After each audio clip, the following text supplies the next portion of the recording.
السلام علیکم ورحمۃ اللہ وبرکاتہ۔ پیارے پیارے اسلامی بھائیوں، اللہ کے فضل سے آج سے ہم شروع کر رہے ہیں سیرت مصطفیٰ صلی اللہ تعالیٰ علیہ وآلہ وسلم۔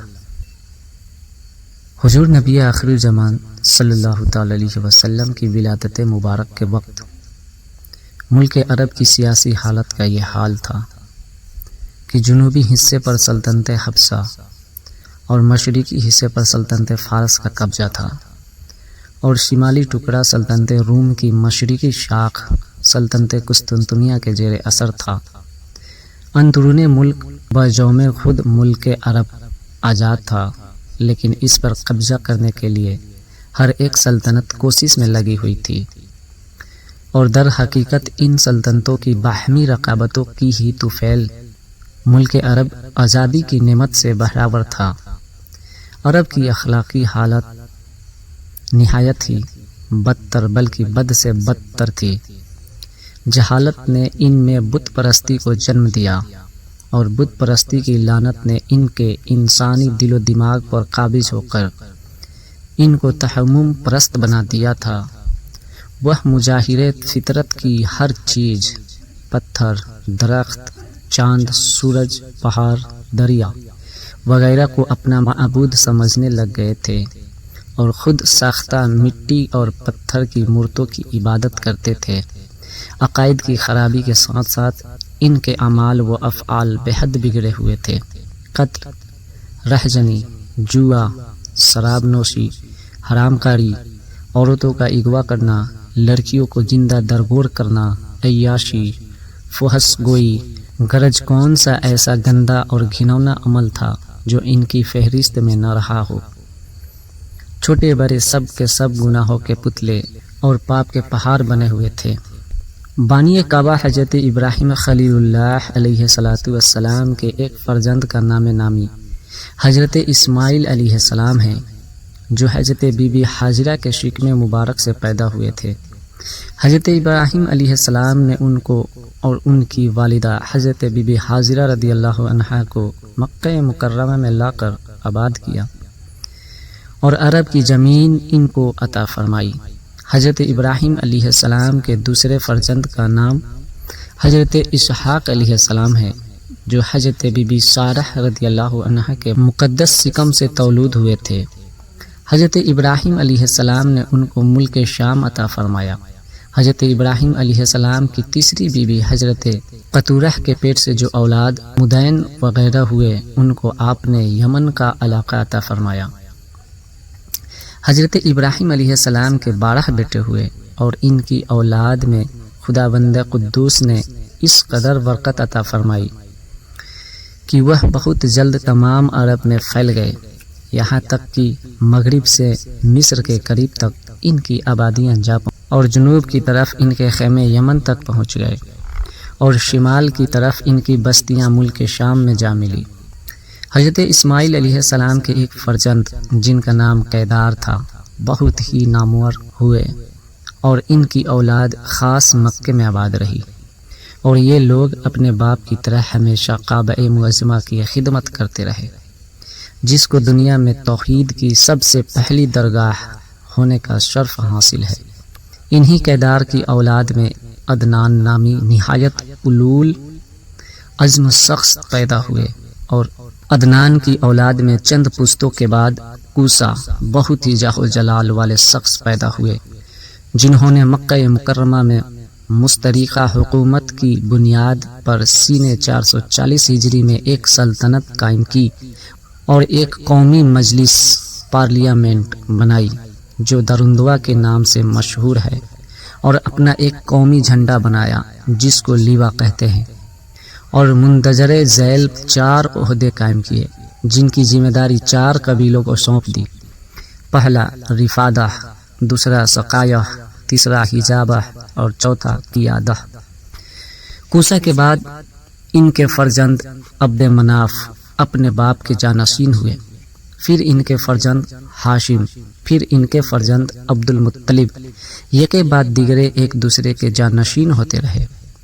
انہی عبد المطلب کے فرزند حضرت عبداللہ ہیں، جن کے فرزند ارجمند ہمارے حضور رحمت للعالمین صلی اللہ علیہ وسلم ہیں، جن کی مقدس سیرت پاک بیان کرنے کا خداوند عالم نے اپنے فضل سے ہم کو شرف عطا فرمایا ہے۔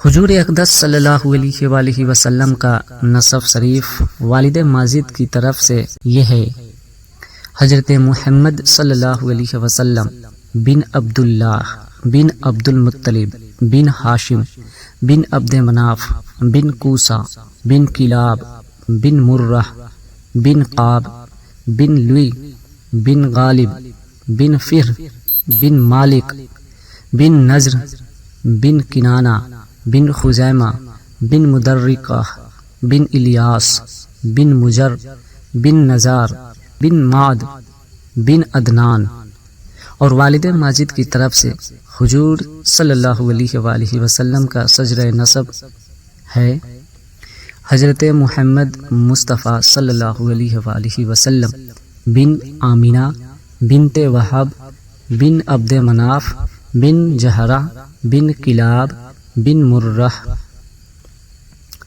حضور علیہ الصلاۃ والسلام کے والدین کا نسب نامہ کلاب بن مرہ پر مل جاتا ہے اور آگے چل کر دونوں سلسلے ایک ہو جاتے ہیں۔ عدنان تک آپ کا نسب نامہ صحیح سندوں کے ساتھ باتفاق مورخین ثابت ہے۔ اس کے بعد ناموں میں بہت کچھ اختلاف ہے، اور حضور صلی اللہ تعالی علیہ وسلم جب بھی اپنا نسب نامہ بیان فرماتے تھے تو عدنان ہی تک ذکر فرماتے تھے، مگر اس پر تمام مورخین کا اتفاق ہے کہ عدنان حضرت اسماعیل علیہ السلام کی اولاد میں سے ہیں، اور حضرت اسماعیل علیہ السلام حضرت ابراہیم خلیل اللہ علیہ نبینا علیہ الصلاۃ والسلام کے فرزند ارجمند ہیں۔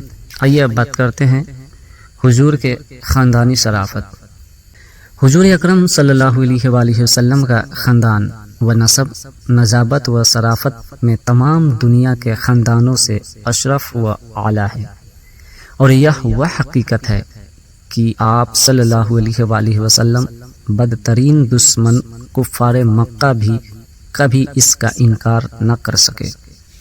چنانچہ ابو سفیان نے جب وہ کفر کی حالت میں تھے، بادشاہ روم ہرقل کے بھرے دربار میں اس حقیقت کا اقرار کیا کہ حضور صلی اللہ علیہ وآلہ وسلم اعلیٰ خاندان کے ہیں، حالانکہ اس وقت وہ آپ صلی اللہ علیہ وسلم کے بدترین دشمن تھے اور چاہتے تھے کہ اگر ذرا بھی کوئی گنجائش ملے تو آپ صلی اللہ علیہ وآلہ وسلم کی ذات پاک پر کوئی عیب لگا کر بادشاہ روم کی نظروں میں آپ کا وقار گرا دے۔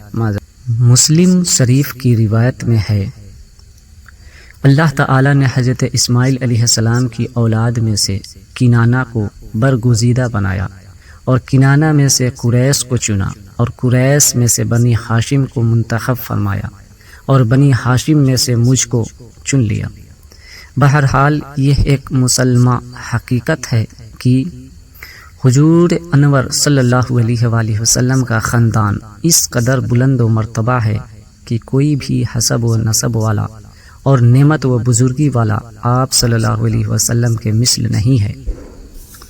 حضور اقدس صلی اللہ علیہ وآلہ وسلم کے خاندان نبوت میں سبھی حضرات اپنی گناگوں خصوصیت کی وجہ سے بڑے نامی گرامی ہیں، مگر چند ہستیاں ایسی ہیں جو آسمان فضل و کمال پر چاند تارے بن کر چمکے۔ ان باکمالوں میں سے فہر بن مالک بھی ہیں، ان کا لقب قریش ہے، اور ان کی اولاد قریشی یعنی قریش کہلاتی ہے۔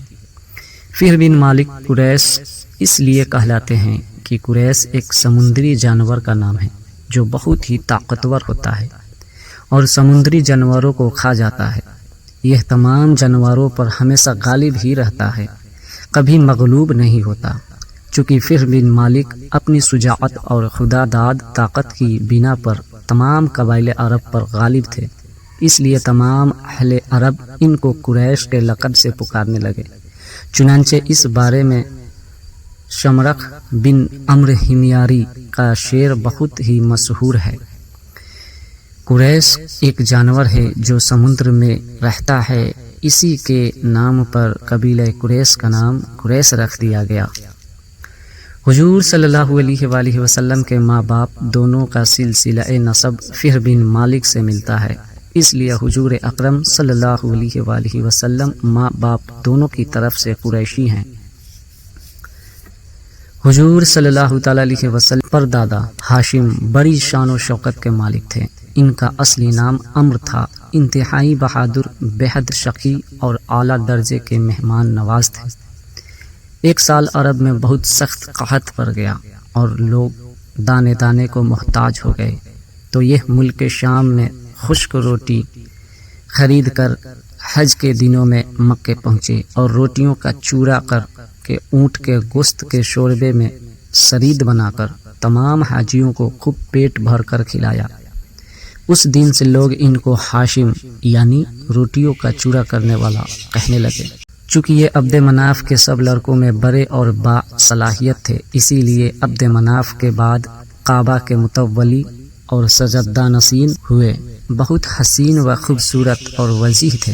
جب سن شعور کو پہنچے تو ان کی شادی مدینے میں قبیلہ خزرج کے ایک سردار عمرو کی صاحبزادی سے ہوئی، جن کا نام سلمہ تھا، اور صاحبزادے عبد المطلب مدینہ ہی میں پیدا ہوئے۔ چونکہ ہاشم 25 سال کی عمر پا کر ملک شام کے راستے میں بمکان غزہ انتقال کر گئے، اس لیے عبد المطلب مدینہ ہی میں اپنے نانا کے گھر پلے بڑھے، اور جب 7 یا 8 سال کے ہو گئے تو مکے آ کر اپنے خاندان والوں کے ساتھ رہنے لگے۔ حضور اقدس صلی اللہ تعالی علیہ وآلہ وسلم کے دادا عبد المطلب کا اصلی نام شیبہ ہے۔ یہ بڑے ہی نیک نفس اور عابد و زاہد تھے۔ غار ہیرا میں کھانا پانی ساتھ لے کر جاتے اور کئی دنوں تک لگاتار خدا عز و جل کی عبادت میں مصروف رہتے۔ رمضان شریف کے مہینے میں اکثر غار ہیرا میں اعتکاف کیا کرتے تھے اور خدا عز و جل کے دھیان میں گوشہ نشین رہا کرتے تھے۔ رسول اللہ صلی اللہ تعالی علیہ وآلہ وسلم کا نور نبوت ان کی پیشانی میں چمکتا تھا اور ان کے بدن سے مشک کی خوشبو آتی تھی۔ اہل عرب خصوصاً قریش کو ان سے بڑی عقیدت تھی۔ مکے والوں پر جب کوئی مصیبت آتی یا قحط پڑ جاتا تو لوگ عبد المطلب کو ساتھ لے کر پہاڑ پر چڑھ جاتے اور بارگاہ خدا بندی میں ان کو وسیلہ بنا کر دعا مانگتے تھے تو دعا قبول ہو جاتی تھی۔ یہ لڑکیوں کو زندہ درگور کرنے سے لوگوں کو بڑی سختی کے ساتھ روکتے تھے اور چور کا ہاتھ کاٹ ڈالتے تھے۔ اپنے دسترخوان سے پرندوں کو بھی کھانا کھلایا کرتے تھے، اس لیے ان کا لقب مطعم الطیر، پرندوں کو کھانا کھلانے والا ہے۔ شراب اور زنا کو حرام جانتے تھے اور عقیدے کے لحاظ سے موحد تھے۔ جمجم شریف کا کنواں جو بالکل پھٹ گیا تھا، آپ ہی نے اس کو نئے سرے سے کھدوا کر درست کیا اور لوگوں کو آب زمزم سے سیراب۔ آپ بھی کعبے کے متولی اور سجدہ نشین ہوئے۔ اصحاب فیل کا واقعہ آپ ہی کے وقت میں پیش آیا۔ 120 برس کی عمر میں آپ کی وفات ہوئی۔